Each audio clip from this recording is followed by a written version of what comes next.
অনেকদিন পর সালমান খান ফিরে এসেছেন সিকান্দার সিনেমা নিয়ে। ট্রেলারে তার সোয়াগ ছিল নজরকাড়া। চলুন সিনেমার গল্পটি সংক্ষেপে জেনে নেওয়া যাক। গল্পের শুরুতেই দেখা যায় প্লেনে একদল লোক এক মহিলাকে উত্ত্যক্ত করছে এবং তার অতীত নিয়ে খারাপ কথা বলছে। এমনকি তারা মহিলাটিকে শারীরিকভাবে হেনস্থা করার চেষ্টা করে। ঠিক তখনই একজন আগন্তুক এসে লোকগুলোকে মারধর করে এবং একসময় তারা মহিলার কাছে ক্ষমা চায়। এরপরের দৃশ্যে মুম্বাইয়ের এক প্রভাবশালী রাজনীতিবিদকে দেখা যায়, যিনি কিনা মুম্বাইয়ের স্বরাষ্ট্রমন্ত্রী। প্লেনে যে লোকটি মার খেয়েছিল তার নাম অর্জুন এবং এই স্বরাষ্ট্রমন্ত্রী তারই বাবা। নিজের ছেলেকে মারধরের প্রতিশোধ নিতে স্বরাষ্ট্রমন্ত্রী পুলিশ অফিসার প্রকাশকে নির্দেশ দেন সেই আগন্তুককে খুঁজে বের করে শাস্তি দিতে। প্রকাশ তদন্ত শুরু করে এবং জানতে পারে সেই আগন্তুকের নাম সঞ্জয় রাজকোট। সঞ্জয়কে গ্রেফতার করার জন্য প্রকাশ তার দলবল নিয়ে তার বাড়িতে যায়। সেখানে গিয়ে সে জানতে পারে সঞ্জয় রাজকোট আসলে একটি রাজ্যের রাজা। সঞ্জয়ের স্ত্রী অর্থাৎ রানী সাহেবা প্রকাশকে জানান যে তার স্বামী জানেন তিনি আসবেন এবং তিনি ইতিমধ্যেই থানায় গিয়েছেন। রানী সাহেবা প্রকাশকে তাদের গাড়িতে করে থানায় যেতে বলেন। বাইরে এসে প্রকাশ দেখে রাজার বাড়ির সামনে যেমন প্রজারা ভিড় করে তেমনি অসংখ্য মানুষ সেখানে জড়ো হয়েছে এবং তাদের গাড়ি ভাঙচুর করছে। বাধ্য হয়ে প্রকাশ ও তার দল রাজার গাড়িতে করে থানায় ফেরে। থানার ভেতরে প্রবেশ করে প্রকাশ দেখে সঞ্জয় রাজকোট রাজার মতোই চেয়ারে বসে আছেন এবং চারপাশে বহু পুলিশ অফিসার। তাদের মধ্যে একজন প্রকাশকে বোঝানোর চেষ্টা করে যে সে কি করতে যাচ্ছিল, কারণ সঞ্জয় একজন রাজা। প্রকাশ জানায় সে স্বরাষ্ট্রমন্ত্রীর নির্দেশে এসেছে। তখন সেই অফিসার বলে সবসময় রাজনীতি খাটে না। এরপর সঞ্জয় রাজকোটকে চলে যেতে বলা হয়। যাওয়ার আগে প্রকাশ সঞ্জয়কে হুমকি দেয় এবং বলে এই খেলা এখানেই শেষ হবে না। জবাবে সঞ্জয় বলে যা হওয়ার হবে, সে কোনো ভুল কাজ করেনি। সঞ্জয় থানা থেকে বেরিয়ে গেলে তার স্ত্রী প্রকাশকে ফোন করে জানতে চান তিনি তার স্বামীকে ধরতে পেরেছেন কিনা এবং বলেন প্রকাশ বা তার স্বরাষ্ট্রমন্ত্রী কেউই তার স্বামীকে ছুঁতে পারবে না। প্রকাশ জানায় কোনো একদিন সে অবশ্যই তাকে ধরবে। সঞ্জয়ের স্ত্রী আবারও বলেন সেটা কখনোই সম্ভব না। এরপর তিনি ফোন কেটে দেন। সঞ্জয় তার স্ত্রীকে নিয়ে একটি বিয়ের অনুষ্ঠানে গেলে প্রকাশ এক পুলিশকে দিয়ে তাদের অনুসরণ করায় এবং সঞ্জয়ের ব্যাপারে বিভিন্ন তথ্য সংগ্রহ করে। সঞ্জয়কে মারার জন্য সে গুন্ডা ভাড়া করে। এই গোপন খবর অন্য পুলিশটি রানী সাহেবার কাছে ফাঁস করে দেয়। ফলে রানী তার স্বামীর জন্য চিন্তিত হয়ে পড়েন এবং হোয়াটসঅ্যাপে মেসেজ করে সবাইকে জানান সঞ্জয় বিপদে আছে। এক সময় গুন্ডারা সঞ্জয়ের মুখোমুখি হয় এবং সে একা তাদের সাথে লড়াই করে। এক পর্যায়ে সঞ্জয় পড়ে গেলে গুন্ডারা তাকে গুলি করতে উদ্যত হয়, কিন্তু ঠিক তখনই রানীর পাঠানো লোকজন সেখানে এসে হাজির হয় এবং গুন্ডারা ভয়ে পালিয়ে যায়। এরপর রাজা ও রানীর মধ্যে ভালোবাসার দৃশ্য দেখানো হয়। অন্যদিকে স্বরাষ্ট্রমন্ত্রী তার ছেলে অর্জুনের জন্মদিন উদযাপন করছেন। সেই সময় প্লেনের ঘটনার ভিডিওটি ভাইরাল হয়ে যায়, যেখানে অর্জুন মার খাচ্ছিল এবং ক্ষমা চাইছিল। এতে স্বরাষ্ট্রমন্ত্রী ক্ষুব্ধ হন এবং অর্জুনও বলে যে এখন আর কেউ তাকে ভয় পাবে না। তার বাবা তাকে সান্ত্বনা দিয়ে বলে যখন সেই লোকটির মাথা কাটা হবে তখনই সবাই আবার ভয় পাবে। পরের দৃশ্যে রানীর মাধ্যমে তাদের গর্ভধারণের খবর জানা যায়। রানী যখন এই কথা তার স্বামীকে জানাতে যাবেন তখন রাজবাড়িতে রাজার ম্যানেজার আসে। রানীর কথা না শুনেই রাজা ম্যানেজারের কাছে যান। ম্যানেজার জানায় পাঞ্জাবের এক ডিলার তাদের কাছ থেকে বারুদ নিয়েছিল এবং এটা তার ভুল ছিল। সঞ্জয় জানতে চায় সেই বারুদ দিয়ে কি সন্ত্রাসবাদীরা পাঞ্জাবে বোমা বিস্ফোরণ ঘটিয়েছে। ম্যানেজারের হ্যাঁ সূচক উত্তরে সঞ্জয় রেগে গিয়ে তাকে ধাক্কা দিয়ে বের করে দেয়। এরপর সেই পুলিশ অফিসার আবার রানীকে ফোন করে ভেতরের খবর জানায়। সে বলে প্রকাশ গুন্ডা দিয়ে রাজার ম্যানেজারকে মারতে যাচ্ছে এবং ম্যানেজার মারা গেলে বোমা বিস্ফোরণের ঘটনায় রাজাকে ফাঁসানো হবে। রানী সাহেবা বলেন তিনি তার রাজার কিছুই হতে দেবেন না। এদিকে গুন্ডারা ম্যানেজারকে আক্রমণ করতে এলে সঞ্জয় সেখানে উপস্থিত হয়ে তাদের মারধর করে। সঞ্জয়ের পিছু পিছু রানীও সেখানে আসেন। রানী জানেন সেখানে বোমা রাখা আছে, তাই একসময় সঞ্জয়কে তার কাছে ডাকেন। ঠিক তখনই বোমা বিস্ফোরিত হলে রানীর জন্য রাজা সঞ্জয় বেঁচে যান। এরপর রানী শায়স্ত্রী সঞ্জয়কে বলেন কিছুদিন কোথাও চলে যেতে, কারণ এখানে থাকলে পুলিশ তাকে মেরে ফেলবে। তিনি তাকে দূরে থাকতে এবং কোর্টে গিয়ে সমস্যার সমাধান করতে বলেন। শায়স্ত্রীর কথা মেনে সঞ্জয় অন্য জায়গায় যায়। তখন শায়স্ত্রীর পেটে রক্তের দাগ দেখা যায়। বোমা বিস্ফোরণের সময় একটি স্প্লিন্টার তার শরীর ভেদ করেছিল, কিন্তু সে সঞ্জয়কে জানায়নি। সঞ্জয়কে বিদায় দিয়ে শায়স্ত্রী হাসপাতালে ভর্তি হন। সঞ্জয়ের লোক ফোন করে সঞ্জয়কে জানায় সায়শ্রীর সামান্য চেক আপ হচ্ছে, চিন্তার কিছু নেই। এমনিতে স্ত্রীর প্রতি সঞ্জয়ের তেমন মনোযোগ ছিল না। এর মধ্যে সঞ্জয় কোর্টে গিয়ে সব সমস্যার সমাধান করে ফেলে, কিন্তু এরপরই সে সবচেয়ে দুঃখের খবরটি জানতে পারে সায়শ্রী মারা গিয়েছেন। সে দ্রুত হাসপাতালে যায়। সেখানে সায়শ্রীর ফোন ঘেঁটে দেখে সায়শ্রী তাকে কত মেসেজ করেছিল। ডাক্তার এসে জানান রানী সাহেবা মরণোত্তর অঙ্গদান করেছেন এবং তার অনুমতি প্রয়োজন। সঞ্জয় অনুমতি দেয়। এরপর সায়শ্রী শেষকৃত্য সম্পন্ন করে বাড়ি ফিরলে সে একা অনুভব করে।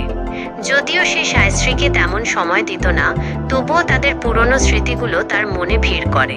সায়শ্রীর মৃত্যুর পর তাকে আরো ভালোভাবে জানার জন্য সঞ্জয় তার বন্ধুদের আমন্ত্রণ করে।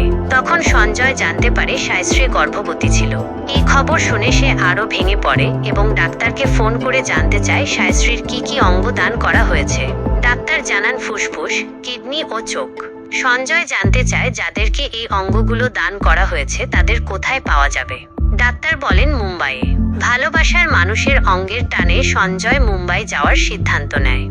সে একা যেতে চাইলে তার সঙ্গীরা রানী সাহেবার বিভিন্ন স্মৃতি নিয়ে তার সাথে কথা বলে, যা পরিবেশকে আরও আবেগঘন করে তোলে। শেষ পর্যন্ত সঞ্জয় তার দলবল নিয়ে মুম্বাইয়ের উদ্দেশ্যে রওনা হয়। মনে আছে নিশ্চয়ই, মুম্বাইয়ের স্বরাষ্ট্রমন্ত্রী হলেন অর্জুনের বাবা। তাহলে কি সঞ্জয় রাজকোট বড় কোনো বিপদে পড়তে যাচ্ছে? চলুন আগে দেখা যাক। মুম্বাই পৌঁছে সঞ্জয় দামি গাড়ি ছেড়ে ট্যাক্সি নিয়ে প্রথম অঙ্গগ্রহীতার কাছে যায়। প্রথম গ্রহীতা একটি বাচ্চা, যার ফুসফুস নষ্ট হয়ে যাওয়ায় সায়শ্রীর ফুসফুস তাকে দেওয়া হয়েছে। বাচ্চাটি মুম্বাইয়ের একটি নোংরা বস্তিতে থাকে এবং সে অনাথ। সঞ্জয় সেই বাচ্চা এবং তার বন্ধুদের সব আবদার পূরণ করে। এরপর সেখানে মেডিকেল কলেজের এক ছাত্রী বাচ্চাটির চিকিৎসার জন্য এলে সঞ্জয় জানতে পারে ওই এলাকায় প্রায়ই মানুষের মৃত্যু হয় এবং তাদের অঙ্গহানি ঘটে, কারণ সেখানে সমস্ত আবর্জনা ফেলা হয় এবং পোড়ানো হয়, যেখান থেকে বিষাক্ত কালো ধোঁয়া বের হয়ে সবাইকে মৃত্যুর দিকে ঠেলে দেয়। সঞ্জয় সবকিছু শুনে জানতে চায় কেন এখান থেকে আবর্জনার স্তূপ সরানো হয় না। মেডিকেল ছাত্রী জানায় আমেরিকার এক কোম্পানি বিশাল জায়গা জুড়ে শপিং মল তৈরি করতে চাইছে এবং সেই অনুযায়ী বিরাট বক্সি নামের এক ব্যক্তি এই জায়গাটি বেছে নিয়েছে। জায়গা খালি করার জন্য এখানে আবর্জনা ফেলা হচ্ছে। ইতিমধ্যেই কয়েকটি পরিবার তাদের কাছে জমি বিক্রি করেছে এবং হয়তো শীঘ্রই আরো অনেকে করবে। তখন আর কিছুই করার থাকবে না। কথাগুলো শুনে সঞ্জয় বলে এখানে খুব ভুল হচ্ছে। যাওয়ার আগে সঞ্জয় বলে যায় এখানে আর কোনো দূষণ থাকবে না এবং বিরাট নামেরও কেউ থাকবে না। বিরাট যত টাকা বিনিয়োগ করেছে তার চেয়ে বেশি টাকা সে তাকে দেবে। কথাগুলো শুনে সবাই খুশি হয়। সঞ্জয় সেখান থেকে দ্বিতীয় অঙ্গগ্রহীতার কাছে যায়। এবার যার কাছে যায় তাকে সায়শ্রীর চোখ দেওয়া হয়েছে। চোখ দেখে সঞ্জয় তার স্ত্রীকে স্মরণ করে এবং সেই পরিবারেও কিছু সমস্যার সমাধান করে। এরপর সঞ্জয় তৃতীয় জনকে দেখতে হাসপাতালে আসে। সেখানে এসে সে জানতে পারে রোগীর অবস্থা আশঙ্কাজনক।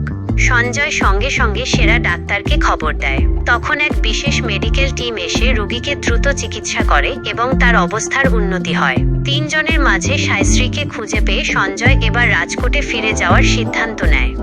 রাস্তায় যাওয়ার সময় সে স্বরাষ্ট্রমন্ত্রীর ভাষণের জন্য রাস্তায় জ্যামে আটকে পড়ে। সঞ্জয় বুঝতে পারে এখানে তাকে দেখলে সমস্যা হবে, তাই দ্রুত যাওয়ার চেষ্টা করে। এর মধ্যেই এক পুলিশ সঞ্জয়কে দেখে অর্জুনকে ফোন দেয়। অর্জুন প্রথমে বিশ্বাস করে না, পরে প্রকাশও ফোন করে অর্জুনকে জানায় এবং রাজবাড়িতে গিয়ে খোঁজ নেবে বলে জানায়। এর মধ্যে ডিসপ্লেতে সঞ্জয়কে দেখলে স্বরাষ্ট্রমন্ত্রী চমকে ওঠে এবং ছেলেকে তাকে ধরার নির্দেশ দেয়। অর্জুন গাড়ি নিয়ে সঞ্জয়ের পিছু নেয় এবং একসময় দুর্ঘটনায় মারা যায়। ওদিকে প্রকাশ রাজবাড়িতে গিয়ে জানতে পারে সঞ্জয় সেখানে নেই। অর্জুনের মৃত্যুর খবর শুনে স্বরাষ্ট্রমন্ত্রী আরও ক্ষিপ্ত হয়ে ওঠেন এবং সঞ্জয়কে বিভিন্ন হুমকি দিতে থাকেন। সঞ্জয় এবার চ্যালেঞ্জ গ্রহণ করে এবং বলে সে আবার মুম্বাই ফিরে আসছে, দেখা যাক কে কি করতে পারে। এই বলে ট্রেন থেকে দলবল নিয়ে নামে সঞ্জয়। মুম্বাই ফিরে সঞ্জয় সেই বস্তিতে ফিরে আসে এবং সেখানে আবর্জনা ফেলা দেখলে তাদের সাথে লড়াই করে। অন্যদিকে তিন অঙ্গগ্রহীতার খোঁজে পুলিশের সাথে মিটিংয়ে বসে স্বরাষ্ট্রমন্ত্রী। পুলিশ জানায় সঞ্জয় পুরো সিস্টেম লক করে রেখেছে, তাই ওই তিনজনের ধারে কাছেও যাওয়া মুশকিল। তখন মন্ত্রী আদেশ দেয় সঞ্জয়ের কোনো এক লোককে ধরার জন্য। পুলিশ জানায় যদি সঞ্জয়ের বিরুদ্ধে কোনো মামলা দায়ের করা যায় তবে তাদের ধরা যাবে। প্রকাশ জানায় সে সেই বিষয়টি দেখছে। সঞ্জয় আবার দ্বিতীয় অঙ্গগ্রহীতার বাড়িতে এসে দ্বিতীয়বারের মতো সমস্যা সমাধান করে। তখন তার সায়শ্রীর সাথে কাটানো পুরনো দিনের কথা মনে পড়ে যায়। এরপর সঞ্জয় তৃতীয় জনের কাছে যায় এবং তার বাবার কাছ থেকে জানতে পারে মেয়েটির ডিপ্রেশন আছে এবং তার প্রেমিকের অন্য জায়গায় বিয়ে ঠিক হয়ে গেছে। মেয়েটি যদি এই খবর জানতে পারে তবে ভেঙে পড়বে। সঞ্জয় মেয়েটির যত্ন নেওয়ার অনুমতি নেয়। ওদিকে সঞ্জয়ের খনির ম্যানেজারকে ধরে আনে প্রকাশ এবং ভয় দেখিয়ে সঞ্জয়ের নামে পাঞ্জাব বিস্ফোরণের মিথ্যা জবানবন্দি নেয়। জবানবন্দি নেওয়া শেষ হলে মন্ত্রী নিজ হাতে সবার সামনে ম্যানেজারকে মেরে ফেলে, যাতে সে কোনো কথা পাল্টাতে না পারে। সেই জবানবন্দির ভিত্তিতে সঞ্জয় সহ তার সঙ্গীদের গ্রেফতারি পরোয়ানা জারি করা হয়। অন্যদিকে সঞ্জয় তৃতীয় অঙ্গগ্রহীতা নিশার যত্ন নিতে থাকে এবং তাকে নিয়ে তার প্রেমিকের সাথে দেখা করতে যায়। প্রথমে সঞ্জয় একা, সেখানে গেলে প্রেমিকের পুলিশওয়ালা চাচা সঞ্জয়কে ধরতে আসে। তখন সঞ্জয় সেখানে সবাইকে মেরে নিশাকে নিয়ে চলে আসে। এরপর জানতে পারে খাদানের ম্যানেজারকে পুলিশ মেরে ফেলেছে। মেরে ফেলার আগে সে তার নামে মিথ্যা জবানবন্দি দিয়েছে, তাই পুলিশ তাকে খুঁজছে। এর মধ্যেই পুলিশ চলে আসে সঞ্জয়ের কাছে। তখন সঞ্জয় টাকা দিয়ে ব্যাপারটা সামলায় এবং সেই টাকা পুলিশকে দিতে গেলে সঞ্জয়ের 2 লোক তাকে বাধা দেয়। তারা পুলিশ স্টেশন থেকে প্রকাশের মাধ্যমে জানতে পারে যে পুলিশ সঞ্জয়কে ধরবে তাকে 1 কোটি টাকা দেওয়া হবে। কথাগুলো শুনে তারা সঞ্জয়কে ব্যাপারটা জানায়, তাই সঞ্জয় প্রকাশের বাড়িতে যায়। সেখানে পৌঁছানোর পর প্রকাশ যখন সঞ্জয়কে মারতে আসে তখন সঞ্জয় তার মোকাবেলা করে এবং উল্টে তাকে প্রচুর মারধর করে। এর মধ্যে প্রকাশের স্ত্রী ও সন্তান সেখানে চলে এলে সঞ্জয় তাকে মারা থামিয়ে তাদের সাথে ভালো ব্যবহার করে, যেন কিছুই হয়নি। একই সাথে সে প্রকাশকে বোঝায় যে পুলিশের পেশা অনেক সম্মানের এবং তার স্ত্রী সন্তানদের ভালোভাবে রাখার জন্য সততার সাথে কাজ করা উচিত। এরপর দ্বিতীয় অঙ্গগ্রহীতা, যাকে সায়শ্রীর চোখ দেওয়া হয়েছে, সে আবার বিভিন্ন সমস্যার মধ্যে পড়ে। সঞ্জয় সেখানে এসে আবারও সমস্যার সমাধান করে। তারপর সে যায় সেই বিরাট বক্সির আস্তানায়। তখন বিরাট বলে সে নাকি তার 20টি ফ্ল্যাট কিনে নিয়েছে এবং দাম কত জানে কিনা। সঞ্জয় দামের হিসাব দেয় এবং জানায় সে দ্বিগুণ দামে কিনতে রাজি এবং টাকা পার্কিং লটের কন্টেইনারের ভেতরে আছে। বিরাট কন্টেইনার ভর্তি টাকা দেখে বলে যদি কেউ তাকে মেরে টাকাগুলো নিয়ে নেয়। তখন সঞ্জয় সিসিটিভি ক্যামেরায় একটি বিস্ফোরণের ফুটেজ দেখায় এবং জানায় এটা তো স্রেফ নমুনা, বেশি বাড়াবাড়ি করলে সে উদাহরণ দেখিয়ে দেবে। সবকিছু বিবেচনা করে বিরাট প্লট হস্তান্তর করে সঞ্জয়ের কাছে। এরপর সঞ্জয় লোক দিয়ে সব আবর্জনা সরিয়ে ফেলে। খুশিতে পুরো এলাকার মানুষ উৎসবে মেতে ওঠে এবং সঞ্জয়ও সেখানে যোগ দেয়। এরপর সে আবার দ্বিতীয় অঙ্গগ্রহীতার বাড়িতে খোঁজখবর নিতে আসে। তখন বাড়ির সবাই সঞ্জয়ের সাথে আন্তরিকতা দেখায় এবং সঞ্জয়ও তাদের সাথে মিশে যায়। এর মধ্যেই প্রকাশ আবার 3 জনের বিস্তারিত তথ্য বের করে স্বরাষ্ট্রমন্ত্রীকে জানায়। স্বরাষ্ট্রমন্ত্রী বলে এবার সব খেলা শেষ করবে। দ্বিতীয় অঙ্গগ্রহীতার স্বামী একটি কাজে থানায় এলে ক্রিমিনাল বোর্ডে সঞ্জয়ের ছবি দেখতে পায় এবং বাড়ি এসে সবাইকে জানায়। ওদিকে প্রথম অঙ্গগ্রহীতা বাচ্চাটি অসুস্থ হয়ে পড়লে অস্থায়ী জায়গায় চিকিৎসা নেওয়ার সময় সঞ্জয় এসে তাকে বড় হাসপাতালে নিয়ে যেতে চায়। তখন বাচ্চাটি জানায় সে একা যাবে না, এই এলাকার যত অসুস্থ মানুষ আছে তারাও যদি তার সাথে হাসপাতালে ভর্তি হয় তবেই সে যাবে। বাচ্চাটির কথা শুনে সঞ্জয় মেডিকেল ছাত্রীকে জিজ্ঞেস করে সেখানে কতজন রোগী আছে। তারা জানায় 6000। সঞ্জয় 6000 জনকেই হাসপাতালে ভর্তি করার অনুমতি দেয়, যা শুনে মেডিকেল ছাত্রীরা অবাক হয়। তখন সঞ্জয় জানায় তার কাছে যা আছে তা দিয়ে 60,000 মানুষকে সেবা দেওয়া যাবে। এরপর সব রোগীকে হাসপাতালে স্থানান্তর করা হয়। এরপর নিশার প্রেমিককে মানাতে আসে সঞ্জয়। তখন নিশা সঞ্জয়ের উপর রেগে যায় এবং তাকে বিভিন্ন কথা শোনায়। সেই সময় সঞ্জয়ের কাছের লোকজন নিশার কাছে তুলে ধরে সঞ্জয় আসলে কে এবং কেন সে এখানে এসেছে। নিশা সব জেনে কান্নায় ভেঙে পড়ে এবং ক্ষমা চায়। ওদিকে দ্বিতীয় অঙ্গগ্রহীতা এবং তার পুরো পরিবারও সঞ্জয় সম্পর্কে সবকিছু জেনে অনুশোচনা করে, কারণ তারা সঞ্জয়ের নামে অনেক খারাপ কথা বলেছে এবং সেই সঞ্জয়ের মৃত স্ত্রীর চোখই কিনা তাদের পরিবারে। অন্যদিকে হাসপাতালে ফুসফুস গ্রহীতা বাচ্চাটির অবস্থা খারাপ হয়। তখন সেখানেও জানানো হয় সঞ্জয় আসলে কে, অর্থাৎ 3 অঙ্গগ্রহীতাই জানতে পারে সঞ্জয় কেন তাদের এত যত্ন নিচ্ছে। বাচ্চাটির অবস্থা খারাপ হতে থাকলে দ্রুত বিদেশি ডাক্তারকে নিয়ে আসার সিদ্ধান্ত নেওয়া হয়। এর মধ্যে ডাক্তার বিমানবন্দরে পৌঁছালে তাকে নিতে যায় সঞ্জয়ের লোকজন। সেই সময় মন্ত্রীর লোকজন দ্বিতীয় অঙ্গগ্রহীতার ভাই সহ তাদের পরিবারের উপর হামলা করার জন্য লোক পাঠায়, তাই তারা দ্রুত হাসপাতালে চলে আসে সঞ্জয়ের কাছে। নিশা তখন অনলাইনে এসে সঞ্জয় এবং তার স্ত্রীর অঙ্গদান সম্পর্কে বললে প্রকাশের মাধ্যমে সবার অবস্থান জেনে যায় মন্ত্রী, তাই সে অনেক লোক পাঠায় সঞ্জয় সহ 3 জনকে মারার জন্য। কিন্তু সঞ্জয় তখন হাসপাতালে না থেকে বিমানবন্দরে যাচ্ছিল। সঞ্জয়কে তার লোকজন ফোনে হামলার খবর জানালে সঞ্জয় তাদের সামলাতে বলে। তাই মন্ত্রীর অসংখ্য লোকজনের সাথে সংঘর্ষে লিপ্ত হয় সঞ্জয়ের সঙ্গীরা। এক সময় লড়াইয়ে তার সঙ্গীরা আহত হলে সেখানে সঞ্জয় এসে পৌঁছায় এবং সবাইকে শেষ করে দেয়। এরপর সে জানতে পারে বিদেশি ডাক্তার এসেও মন্ত্রীর হস্তক্ষেপে ইমিগ্রেশনে সমস্যায় পড়েছে এবং তাই সে আবার বিদেশ ফিরে যাচ্ছে। এই কথা শুনে সঞ্জয়ের মাথা গরম হয়ে যায় এবং সে এবার মন্ত্রীর মুখোমুখি হওয়ার সিদ্ধান্ত নেয়। এরপর এক ধামাকার মধ্য দিয়ে মন্ত্রীর বাড়িতে উপস্থিত হয় সঞ্জয়। বাইরের পোষা কুকুরগুলোর সাথে লড়াই করে ভেতরে প্রবেশ করে সঞ্জয় এবং মুখ্যমন্ত্রীকে ফোন করে স্বরাষ্ট্রমন্ত্রীকে তার পদ থেকে সরিয়ে দেয়। প্রাক্তন স্বরাষ্ট্রমন্ত্রীর সামনে এসে সঞ্জয় এবার বলে সে চেয়েছিল ডাক্তার যেন না আসতে পারে, কিন্তু ডাক্তার চলে এসেছে এবং চিকিৎসাও করছে। এই কথা শুনে প্রাক্তন মন্ত্রী সঞ্জয়কে আঘাত করতে এলে সঞ্জয় এক ঘুষিতে তাকে ঠান্ডা করে ফেলে। এরপর সঞ্জয় হাসপাতালে ফিরলে ডাক্তার জানায় সফলভাবে সার্জারি হয়েছে। তখন সঞ্জয় অন্য দুই অঙ্গগ্রহীতা সহ বাচ্চাটিকে দেখতে যায়। বাচ্চাটি চোখ খুলে সঞ্জয়কে ধন্যবাদ দেয় এবং সেই দুজনও তাকে ধন্যবাদ জানায়। তখন সঞ্জয় জানায় এই সব কিছুই তার স্ত্রীর দান। প্রাক্তন মন্ত্রীর বাড়িতে হামলার জন্য প্রকাশ এবার সঞ্জয়কে হাতকড়া পরিয়েই ফেলে, যা সে রানী সাহেবার কাছে প্রতিজ্ঞা করেছিল। তারপর থানার দিকে নিয়ে যেতে থাকলে হাসপাতালের বাইরে মানুষের বিশাল ভিড়ে আটকে পড়ে তারা। তখন প্রকাশ ভেবে নেয় হয়তো রাজকোটের মানুষ সঞ্জয়কে ছাড়িয়ে নিতে এখানে এসেছে, যা তার সাথে আগেও হয়েছে। কিন্তু পাশ থেকে একজন জানায় এরা সবাই মুম্বাইয়ের, সঞ্জয় এখন মুম্বাইয়ের রাজা। তাই প্রকাশ সঞ্জয়ের হাতকড়া খুলে দিতে বাধ্য হয়। সেই সাথে শেষ হয় সিকান্দার মুভি।